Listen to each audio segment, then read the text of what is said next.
la grâce de notre Seigneur Jésus, l'amour de Dieu le Père et la communion du Saint-Esprit sont avec nous tous. Amen. Soyez les bienvenus ce matin à cette célébration. Nous fêtons une grande fête de l'Église, à savoir la Trinité, le mystère de la Trinité. La semaine dernière, nous avions fêté le Saint-Esprit à travers la fête de la Pentecôte. Aujourd'hui, c'est la Trinité, et donc nous basculons dans un autre temps de l'Église. Avant, nous étions dans le temps de Pâques jusqu'à Pentecôte. Maintenant, nous sommes dans le temps de la Trinité, le temps de l'Église. Alors, la Trinité, c'est l'affirmation que Dieu est unique, il est un, mais qu'il se manifeste sous trois formes différentes. La Bible parle de Dieu le Père, qui fait alliance avec son peuple, qui l'aime comme un père aime ses enfants. D'ailleurs, dans le Nouveau Testament, Jésus nous laisse cette parabole du Fils prodigue, exemple donné de l'amour porté par Dieu à chacun d'entre nous. On aurait pu appeler aussi cette parabole la parabole du Père aimant. La Bible parle aussi de Jésus le Christ, notre Sauveur, Dieu qui s'est fait homme pour partager notre condition humaine jusque dans la mort et pour la traverser, la vaincre et pour nous donner une espérance nouvelle. Et la Bible parle du Saint-Esprit, présence de Dieu en nous, qui nous donne force et courage de traverser les épreuves, mais aussi d'être témoins, ses témoins, et vivre son évangile. Trois formes donc de présence de Dieu pour confesser un seul amour, l'amour de Dieu envers les hommes. C'est le Seigneur qui nous appelle, il nous rassemble et il nous unit. Il est présent parmi nous ce matin. Amen. Béni soit le Seigneur.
Honneur et gloire au Roi des siècles, au Dieu unique, invisible, immortel. Honneur et gloire. Alléluia. Alléluia. Louez Dieu, serviteur du Seigneur. Alléluia. Louez le nom du Seigneur. Béni soit le nom du Seigneur, maintenant et pour les siècles des siècles. Du levant au couchant du soleil, loué soit le nom du Seigneur. Le Seigneur domine tous les peuples, sa gloire domine les cieux. Qui est comme le Seigneur notre Dieu? Il s'élève très haut pour siéger, il s'abaisse pour regarder les cieux et la terre. De la poussière, il relève le faible, de la cendre, il retire le pauvre. Je vous invite à vous lever pour chanter gloire à ton nom.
Silence dans lequel nous pouvons lui dire tout ce qui nous pèse, toutes nos craintes, tous nos soucis.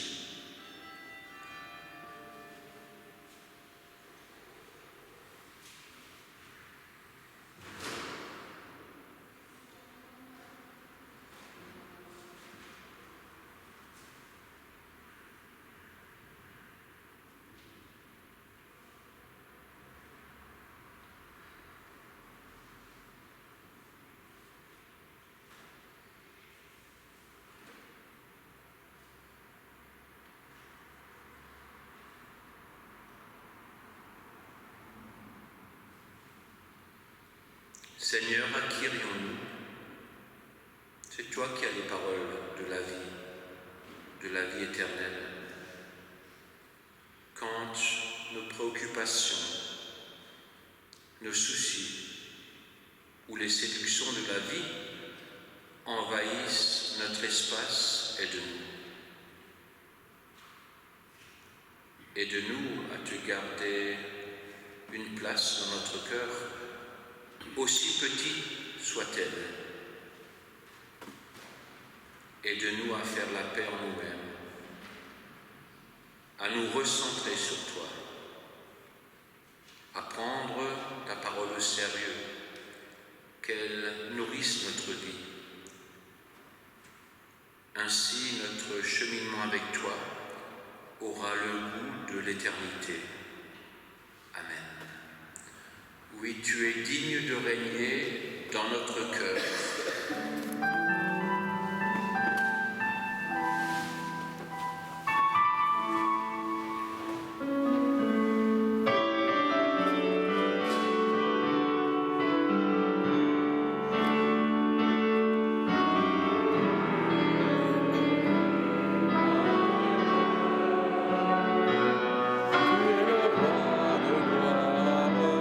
Alléluia, Jésus.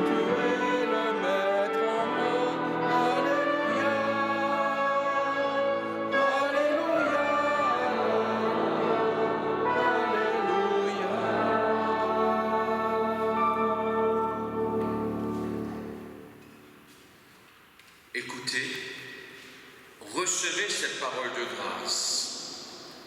En Jésus-Christ, le Père nous a révélé son amour. Son esprit le confirme. Bien que pécheurs, nous sommes aimés de Dieu. Celui qui met sa confiance en Dieu et qui trouve sa joie en Jésus-Christ est sauvé. Jésus, ton nom est le plus beau.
Prions.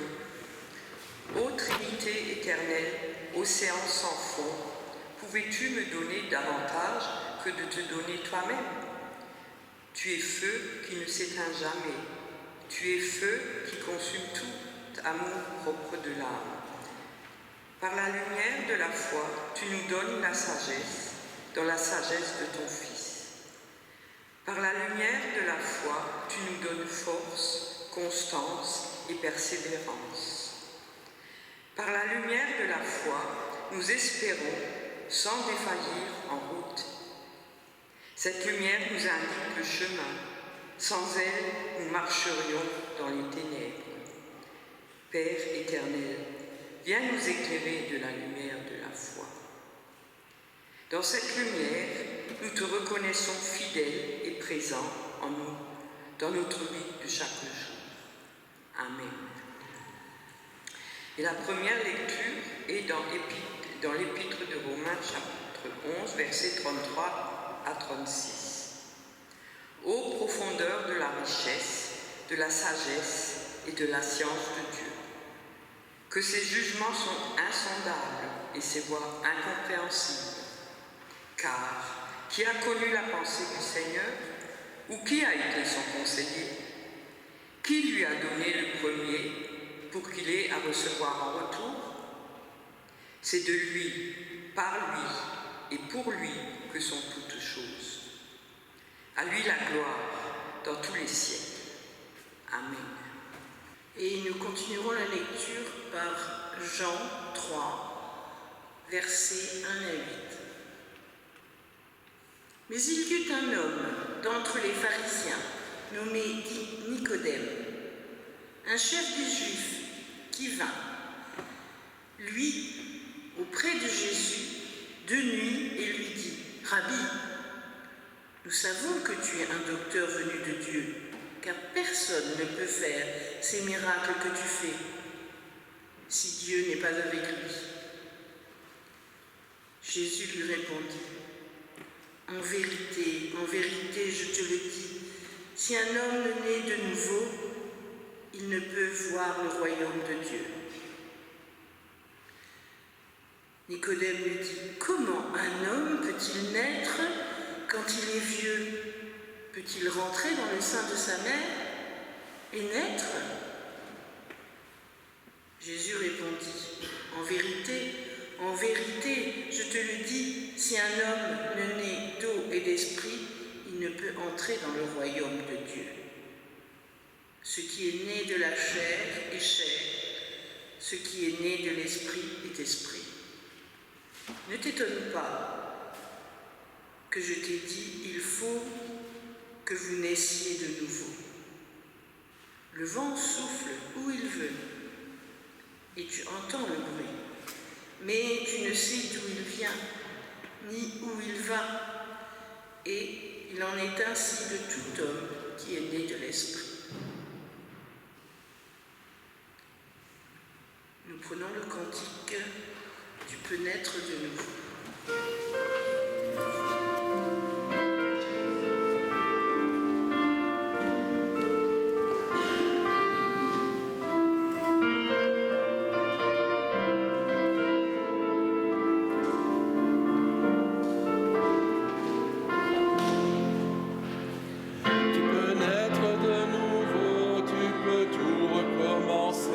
Balayer ta vie passée et repartir à zéro avec Jésus pour berger. Et repartir à zéro avec Jésus pour berger. Tu peux boire de cette eau, source de la pureté, source de la vérité. Tu peux boire de cette eau, source de l'éternité. Tu peux boire de cette eau, source de l'éternité. Tu peux être pardonné pour tous tes péchés passés, car Jésus a tout payé. Tu peux recevoir la paix, source de la liberté. Et repartir à zéro avec Jésus pour berger.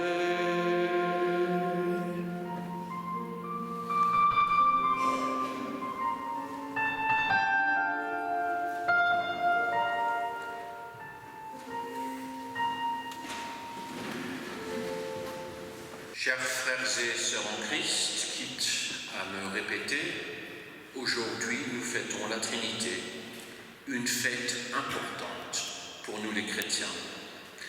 Elle confesse un seul Dieu qui agit sous différentes formes. Alors, il faut être clair, cette fête est moins glamour que les autres, peut-être parce qu'elle est plus cérébrale, trop cérébrale. C'est vrai, comparée aux autres fêtes, elle est carrément intellectuelle. Noël est compréhensible, car on peut tous faire l'expérience de la joie d'une naissance. Vendredi Saint nous donne l'expérience de la mort que nous faisons tous à un moment ou à un autre dans notre vie. Et dimanche de Pâques, c'est l'expérience de la vie triomphante, de l'amour plus fort que la mort. Même Pentecôte peut être expérimenté à travers l'enthousiasme que peut inspirer la foi. Mais la Trinité, elle, est austère. Elle vise à réfléchir, ou plus encore, elle vise à penser théologiquement ce que signifie croire en Dieu, croire en Jésus-Christ, croire en l'Esprit Saint. Et cette réflexion est nécessaire, surtout lorsque nous affirmons que Jésus est plus qu'un saint humain, que la communauté chrétienne est plus qu'un rassemblement de gens s'entendent bien, et que l'espérance en Dieu va au-delà de ce que nous pouvons expérimenter ici et là. Elle s'ouvre sur l'éternité. La réflexion théologique a résumé donc la Trinité dans cet aphorisme: Dieu le Père, Dieu le Fils, Dieu l'Esprit Saint, un seul Dieu sous trois formes différentes. Mais cette pensée et affirmation est présente dans bon nombre de textes bibliques. Elle a été donc vécue et confessée dès le début par les premiers chrétiens. Et le texte de prédication de ce matin en est certainement un exemple. Éphésiens 1, les versets 3 à 14 que j'aimerais vous lire. Béni soit Dieu, le Père de notre Seigneur Jésus-Christ. Il nous a bénis dans notre union avec le Christ, en nous accordant toute bénédiction spirituelle dans le monde céleste. Avant la création du monde, Dieu nous avait déjà choisis pour être siens par le Christ, afin que nous soyons saints et sans défaut à ses yeux. Dans son amour, Dieu a décidé par avance qu'il ferait de nous ses enfants par Jésus-Christ. Dans sa bienveillance, voilà ce qui lui a plu. Louons donc Dieu pour le don magnifique qu'il nous a généreusement fait en son Fils bien-aimé. En lui, par son sang, nous sommes délivrés du mal et nos péchés sont pardonnés. Dieu nous a manifesté la richesse de sa grâce, qu'il nous a accordée avec abondance, en nous procurant une pleine sagesse et une pleine intelligence. Il nous a fait connaître son plan secret que, dans sa bienveillance, il avait décidé par avance de réaliser par le Christ. Ce plan, que Dieu achèvera à la fin des temps, consiste à réunir tout ce qui est dans le ciel et sur la terre sous un seul chef, le Christ. Dans notre union avec le Christ, nous avons reçu la part qui nous était promise, car Dieu nous avait choisis par avance selon son plan. Et Dieu réalise toutes choses conformément à ce qu'il a décidé et voulu. Louons donc la grandeur de Dieu, nous qui avons été les premiers à mettre notre espoir dans le Christ. Vous aussi, quand vous avez écouté le message de la vérité, la bonne nouvelle qui vous a apporté le salut, vous avez cru au Christ. Alors Dieu a mis sa marque personnelle sur vous en vous donnant le Saint-Esprit promis. Le Saint-Esprit nous garantit les biens que Dieu a réservés à son peuple. Il nous assure que nous les posséderons quand notre délivrance sera complète. Louons donc la grandeur de Dieu. Amen. Le texte de ce matin est un texte dense, foisonnant. Nous l'avons travaillé en étude biblique cette année, puisque c'est la lettre aux Éphésiens qui est le thème, le fil rouge de toute cette année. Et je peux vous dire qu'une seule soirée n'a pas suffi pour découvrir toute la richesse de ce passage. Alors, la prédication est trop courte pour l'expliquer. Je retiens donc pour ce matin, pour la prédication, que c'est une louange à Dieu, une confession de foi, que c'est un hymne à la joie, un texte qui donne du punch. Alors d'une part, il est question de l'éternité de Dieu, et d'autre part, il est question de l'histoire du salut en Jésus-Christ. Et au milieu de cela, nous dit la louange, il y a vous, il y a moi, il y a nous tous. Il y a moi, vous, nous tous qui avons été choisis avant la fondation du monde. Il y a moi, vous, nous tous qui par Jésus-Christ sommes enfants de Dieu, héritiers du grand amour de Dieu. Il y a moi, vous, nous tous qui sommes scellés et protégés par le Saint-Esprit pour la vie éternelle. Dans ce texte, le passé, le présent et le futur sont récapitulés.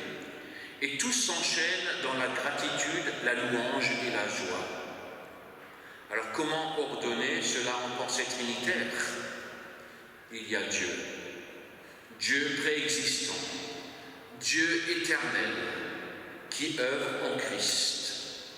Il y a l'événement Jésus, Jésus le Christ, un événement concret, terrestre et tangible pour notre salut. Et il y a l'Esprit, l'Esprit qui agit dans chaque croyant et qui nous assure de l'héritage promis par Dieu. Penser cela nous conduit aux limites de nos capacités de compréhension, car nous ne pouvons pas penser l'éternité, ni l'éternel. Nous pouvons nous en approcher, nous pouvons expliquer le temporel et avec beaucoup de difficultés ce qui dépasse notre cadre.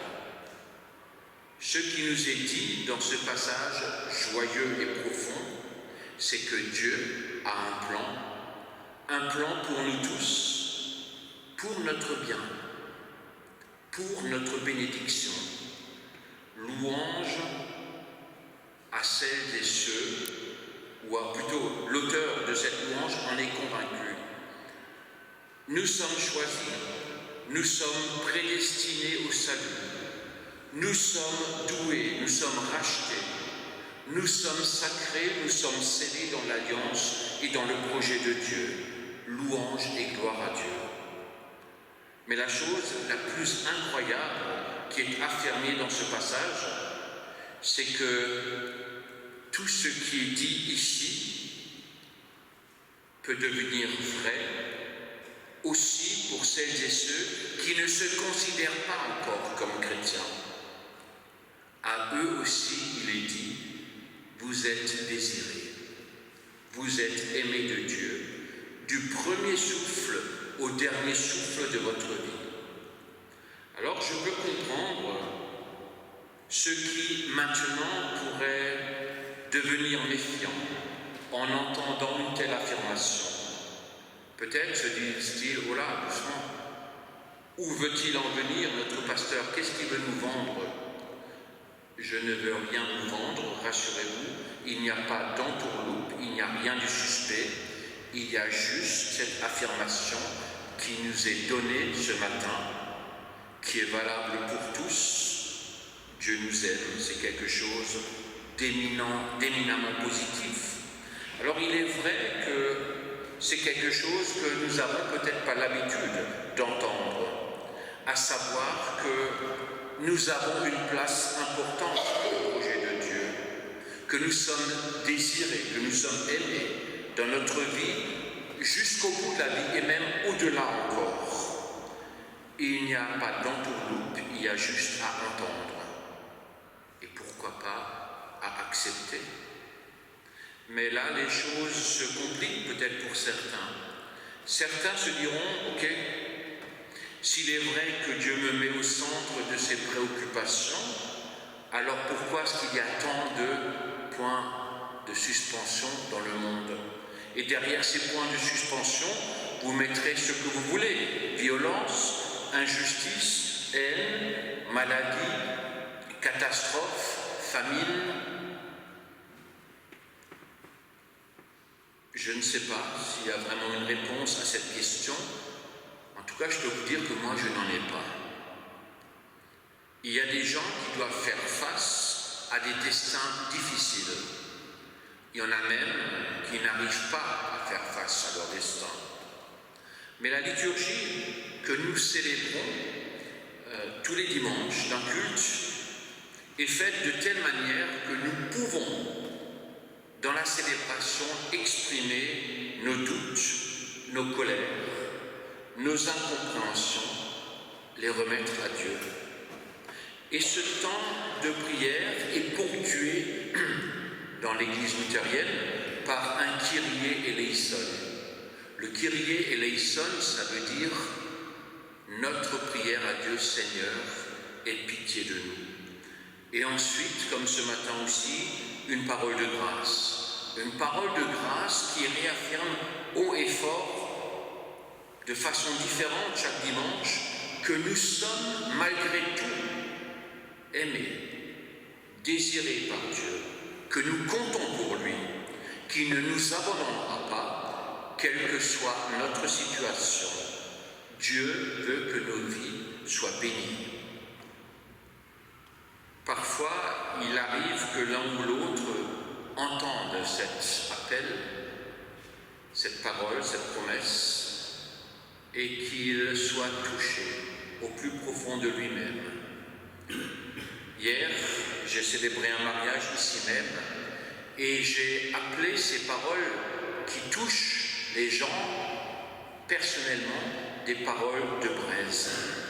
Ce sont des paroles qui réchauffent de l'intérieur, qui nous relèvent, qui nous encouragent, qui nous soutiennent et qui nous font tourner vers la vie, qui nous permettent de réfléchir au sens de la vie.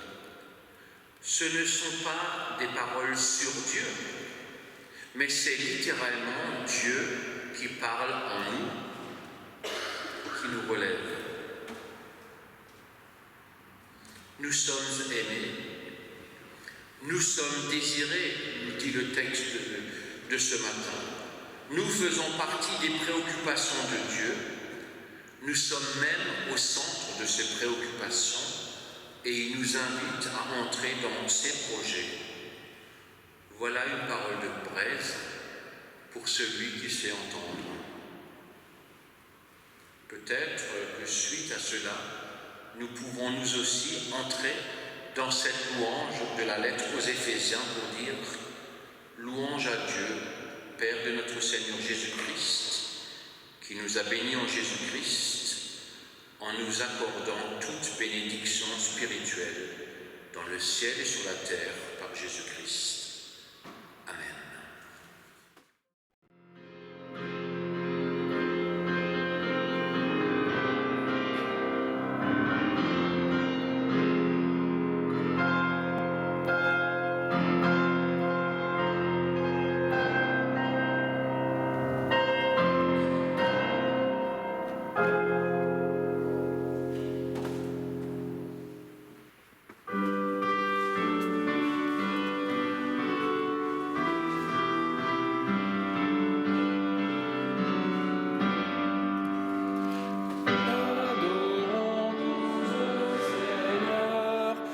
Sa parole éternelle, le Seigneur dit son amour à son Église en prière.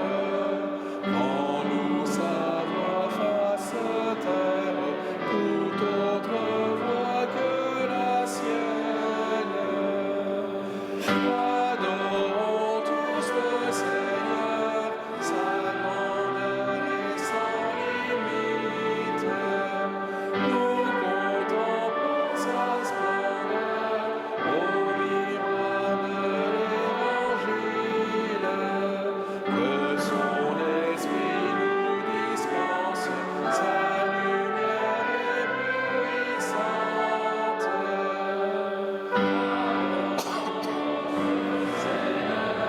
À lui nos chants d'espérance, il est proche de nos cœurs, il répond à notre attente.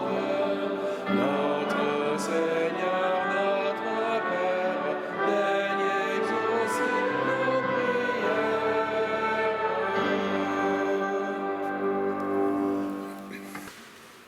Nous remercions Bertrand, notre pasteur, d'avoir préparé et présidé ce culte de la Trinité. Merci également à l'équipe qui a contribué à l'animation de la liturgie par la musique, les lectures, la projection et la vidéo. Hier après-midi, le mariage de Audrey Karcher et Julien Favier a été célébré ici, ainsi que le baptême de leur enfant Charles Favier. Voici les événements de la semaine à venir. Mardi 28 mai à 14h, café partage. Le prochain atelier biblique aura lieu au foyer Albert Schweitzer le mardi 4 juin à 20h. Mercredi 29 mai de 9h à midi, entretien des locaux. Samedi 1er juin de 9h30 à 22h à Peltre, ce sera la journée de rencontre annuelle organisée par le groupe de prière interconfessionnel d'Orny. D'autre part, le samedi 1er juin à 16h, ici au temple de Thionville, un concert du groupe Niaco est organisé par notre paroisse avec la communauté des chrétiens malgaches de Lorraine et du Luxembourg. Vous trouverez l'affiche qui annonce ce concert à l'entrée du temple et à l'entrée de la salle Schweitzer. Dimanche prochain 2 juin, culte à 10h30. Voici encore quelques dates à retenir, donc c'est un rappel. Les 9 et 10 juin, nous aurons un week-end spécial Église persécutée avec la participation de quelques personnes de l'association Portes Ouvertes, dont nous lisons chaque semaine le communiqué après les annonces. Le samedi après-midi, il y aura une exposition installée au fond du temple pour illustrer l'action de l'association, et le soir, un exposé avec des témoignages nous sera proposé. L'horaire de cette rencontre reste à préciser. Le dimanche matin, les personnes de Portes Ouvertes participeront au culte. Le 30 juin, ici au Temple, journée interparoissiale avec les paroisses de Yutz, des vallées de la Fench et de l'Orne, et la paroisse de Courcelles-Chaussy. Le déroulement de la journée sera semblable à celui de l'an dernier. L'accueil se fera à partir de 10h, puis ensuite le culte à 10h30. Ensuite, un repas communautaire sera organisé par les paroisses, puis suivront des ateliers qui ont un rapport avec les activités des communautés dans le secteur. La fin de la rencontre est prévue vers 16h ou 17h. La prochaine réunion de préparation de cet événement aura lieu le mercredi 12 juin à 19h au presbytère de Yutz. Et tout à l'heure, après le culte, un binôme de prière se tiendra devant la scène pour prier avec vous, si vous voulez rendre grâce au Seigneur ou lui demander de l'aide. Maintenant, je cède la parole à Bertrand. Il a quelques annonces complémentaires.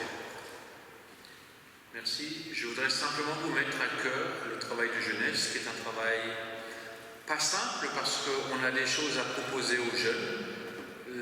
Normalement, le 1er juin, nous devrions partir à Metz pour rencontrer d'autres jeunes de Metz.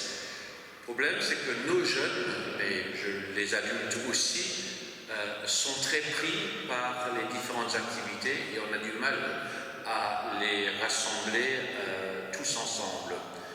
Le 15 juin, on a une soirée aussi pour les jeunes, pour intégrer aussi les confirmants, ou les confirmés plutôt, et on aimerait aussi préparer avec eux, leur donner la responsabilité du son et image de la journée du 30. Pour ça, on aimerait préparer ça avec eux, et puis bien sûr les intégrer pleinement dans la journée interparoissiale du 30, avec aussi comme projet 3 jours de mini-camp, si tant est qu'on arrive à les rassembler tous. Donc ça peut être un grand sujet de prière pour que finalement ils puissent être disponibles aussi à ce qu'on leur propose. Merci.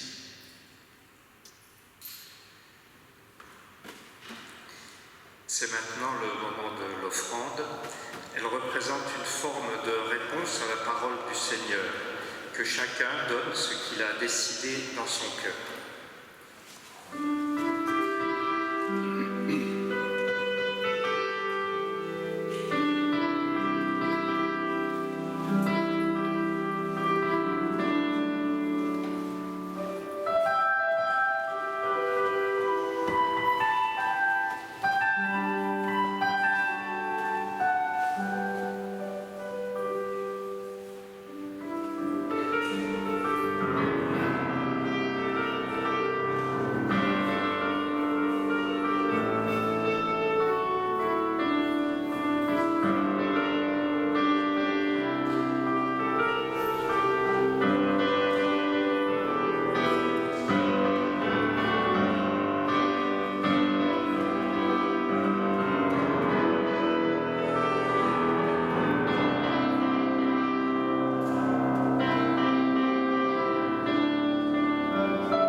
invite à la prière. Seigneur, nous te rendons grâce pour les dons que jour après jour nous recevons de ta bonté. Accepte cette offrande comme un signe de notre consécration à ton service. Amen. Et nous poursuivrons dans la prière d'intercession. Prions pour ceux qui cherchent Dieu à tâtons, qu'ils le trouvent. Pour ceux qui croient posséder Dieu,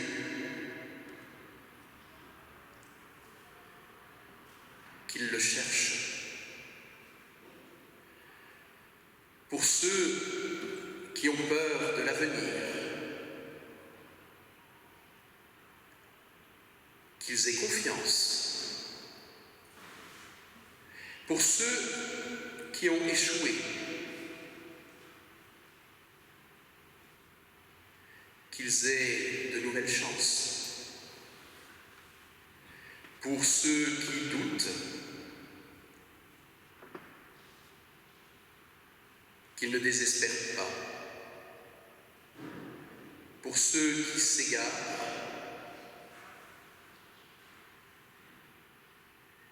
qu'ils trouvent le chemin. Pour ceux qui sont seuls, qu'ils rencontrent quelqu'un.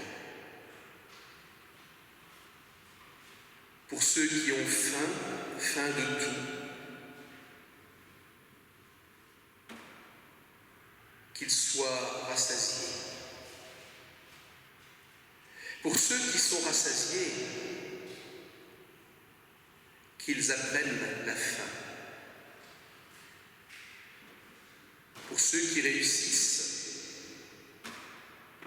qu'ils soient sans orgueil. Pour les puissants, qu'ils se sentent vulnérables. Pour ceux qui vivent dans notre monde entre l'espoir et la peur pour nous-mêmes, délivre-nous de la peur, des fausses sécurités. Donne-nous tout ce qui est bon pour nous. Par le Christ, notre Seigneur, et par lui-même, nous te disons: Notre Père, qui es aux cieux, que ton nom soit sanctifié, que ton règne vienne, que ta volonté soit faite sur la terre comme au ciel. Donne-nous aujourd'hui notre pain de ce jour. Pardonne-nous nos offenses, comme nous pardonnons aussi à ceux qui nous ont offensés. Et ne nous laisse pas entrer en tentation, mais délivre-nous du mal, car c'est à toi qu'appartiennent le règne, la puissance et la gloire, pour les siècles des siècles. Amen. Je vous invite encore à chanter les 4 strophes du cantique 755, chaque jour de ma vie.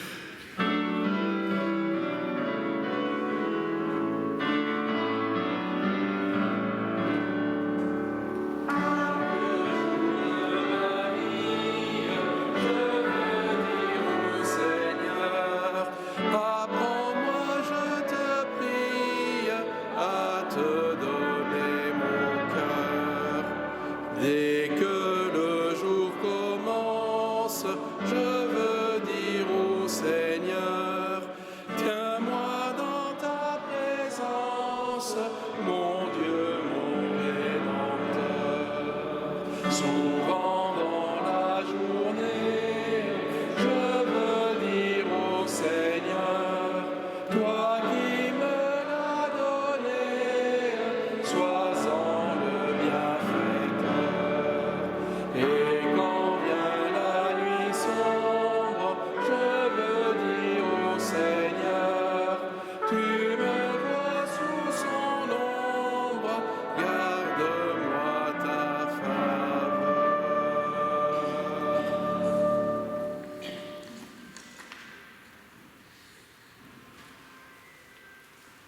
La parole d'accueil que nous avons entendue en début de culte est aussi une confession de foi.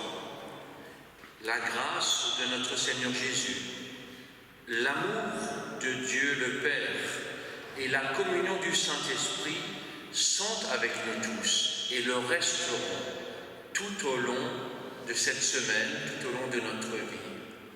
Alors, allez maintenant dans le monde, sûr de cette présence de Dieu à vos côtés. Soyez sûrs de son amour et soyez des témoins fidèles et vivants de son évangile.